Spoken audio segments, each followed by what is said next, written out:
Hi guys, it's Miss Debbie from the Appomattox Regional Library System, and today we're going to be merging art and science to make fizzy hearts for Valentine's Day.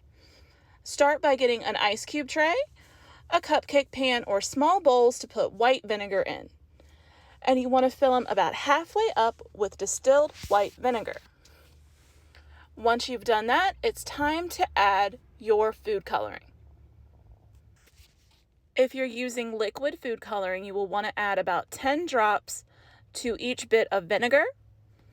If you're going to use gel food coloring, you'll only need 4 or 5 drops.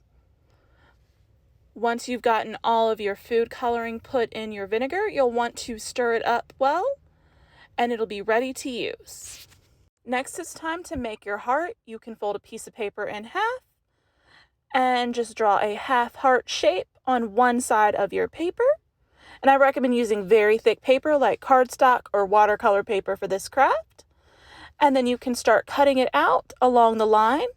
If you want, you can draw it yourself and then have your child cut it out to get some great scissor practice. I decided to put my heart in a baking pan just so I didn't get liquid everywhere because food coloring can stain. I started putting baking soda all over my heart.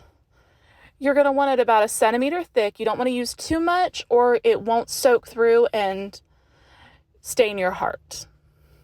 So once you get about 1 centimeter all over your heart, you can start adding your vinegar mixtures. And you notice how cool it is and how it fizzes up and how the colors blend and merge. And it's a complete surprise what your heart is going to look like underneath. I used a spoon for most of mine, although you can use a dropper from medicine or a pipette. I liked the spoon method. I felt like it got a lot on there. When I let my kids use the pipettes, they just got way too much on there and they were more playing with the pipette and not noticing the cool reaction.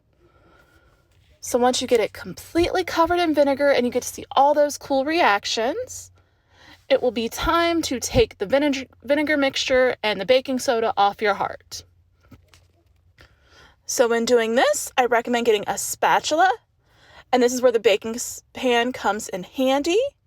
You just use a spatula to pull the baking soda off your heart and get as much off as possible.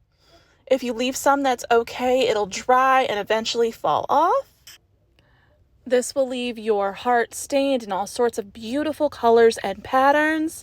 I hope you guys enjoy this craft, and I hope you guys have a great weekend.